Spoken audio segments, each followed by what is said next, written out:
motivação. Parte 1, motivação nas organizações. Mais do que nunca, nós temos, a partir dos cenários que nós encontramos, um aspecto fundamental é trabalhar a motivação.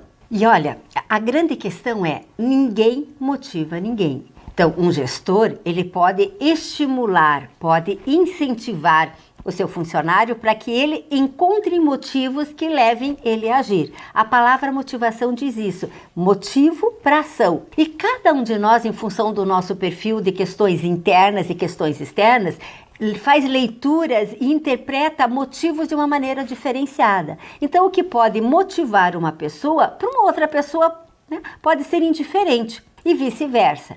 Então, cabe à área de gestão de pessoas, nesse mundo principalmente competitivo, né, globalizado, fazer com que os gestores consigam ter uma escuta ativa junto ao seu funcionário, entendendo quais são as razões, quais são os motivos que levam ele a tomar determinadas ações ou que fazem com que ele fique numa inércia. E trabalhar daí, se ele está numa condição de inércia, perceber o que pode tirar ele dessa inércia. Então a motivação, estimular a motivação é um papel crucial do gestor. E a área de gestão de pessoas tem que estar com isso em mente. Tanto no que se refere a assessorar o gestor para isso, quando pensar na maneira da empresa, né? Nas práticas, nos programas, nos projetos, que despertem no funcionário esses motivos que levem ele a se comprometer com a organização, a atuar de uma maneira integrada, sinérgica dentro da organização. Quando nós estamos falando sobre isso, também é importante dar uma refletida de que muitas das vezes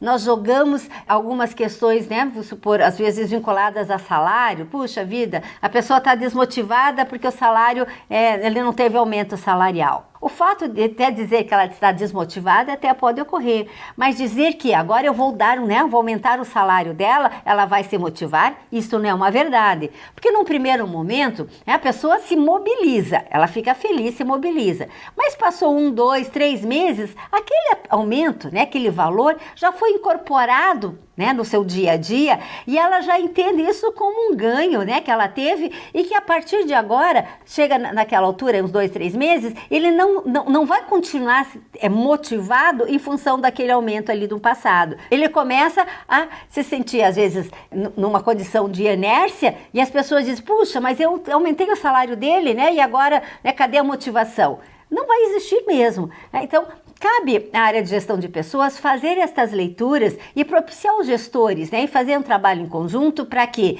sejam percebidos quais são os motivos que levam os funcionários daquela equipe para tomar ações que assumam o seu papel de protagonista e vão atrás desses desenvolvimentos, tanto pessoal, para buscar esse autodesenvolvimento, quanto utilizar este desenvolvimento para trazer formas alternativas de trabalho, pensar esse trabalho de uma maneira diferente, trabalhar em sinergia com os colegas. Quando a gente começa a fazer essa análise, a gente pode parar e verificar em que momento, né, que começou a se perceber, a querer estudar, né, esses aspectos motivacionais. Existem vários fatores que vão contribuir para a motivação, né? Alguns, eles têm maior peso, por quê? Porque de acordo com aquela percepção daquela pessoa, faz mais sentido. Só que para outras, aqueles mesmos fatores podem não ter peso nenhum e ela não se sentiu motivada, porque ela não percebeu motivos para levá-la a agir.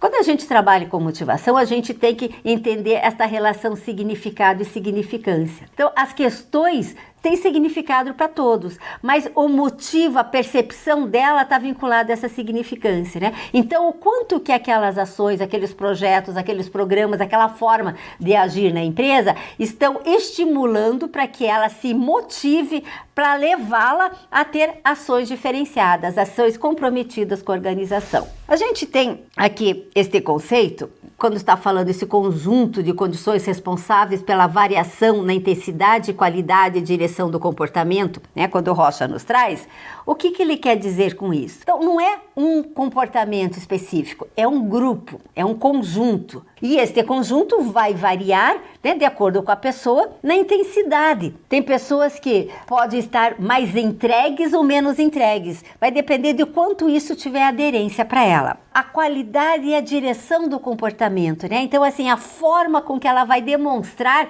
que ela está mobilizada, que ela está motivada, vai depender dessa leitura, dessa coisa de bater, de ter aderência com ela. Nós temos aqui ainda, colocando que a motivação nas organizações, onde o primeiro estudo sobre motivação foi o do Hathworth, no final dos anos 20, né, e no começo dos anos 30, na fábrica da General Electric Company em Chicago, nos Estados Unidos. O que traz esse estudo? Até então, as pessoas, se pensava que as pessoas eram mobilizadas somente por fatores financeiros. E esse estudo trouxe formas onde eram mudadas as condições do meio ambiente, né? Então, uma autora tinha as condições físicas mais ou menos adequadas. E aí, assim, você tirava essas condições físicas de adequação, mas você dava para elas atenção. E aí, então, que você viu que as condições físicas não tinham um impacto tão grande quanto a falta da atenção para com. Então foi um primeiro estudo que começou a ser feito olhando o lado comportamental. Mais para frente, lá em 1927, o Elton Mayo percebeu algumas nuances com relação a isso, né? Começou a ver que pode ter um aumento de produtividade quando você tem uma ligação direta com a possibilidade da pessoa se satisfazer em alguns aspectos vinculados ao trabalho. Então começou a fazer alguns estudos para olhar os aspectos comportamentais como estimuladores da motivação. Então, essas questões iniciais são importantes para a gente entender que existem alguns pontos básicos que têm que ser observados, que eles podem atuar como fatores facilitadores da motivação, então estimular que o outro perceba como motivos para levá-los a agir. A gente pode ter, entre eles, o aspecto da comunicação. Quando se tem uma comunicação transparente, clara, objetiva, que demonstra o entender o outro, a pessoa percebe nisso motivos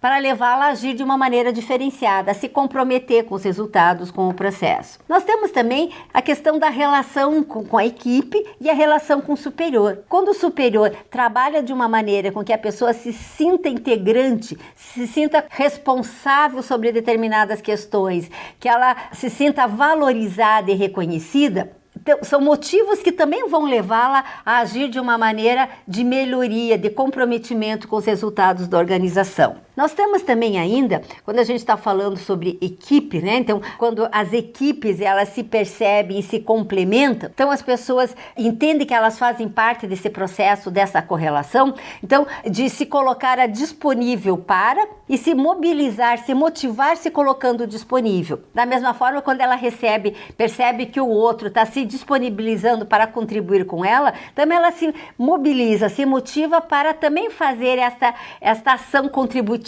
com o outro. Então, a organização, quando ela tem um ambiente, quando a gente fala, né, um clima organizacional favorável, também estimula, né, mobiliza as pessoas para se comprometer com o resultado. Então, tem uma série de fatores que devem ser levados em consideração para poder trabalhar a motivação, né? Então, ver o que pode estimular o funcionário dentro desta questão. Uma série de estudos foram feitos e a gente tem uma série de vertentes falando sobre motivação, onde cada uma delas traz uma abordagem. É importante a gente conhecer estas abordagens e verificar o que disso a gente tem condição de fazer as leituras e fazer as análises e fazer a implementação a partir destes dados que foram estudados.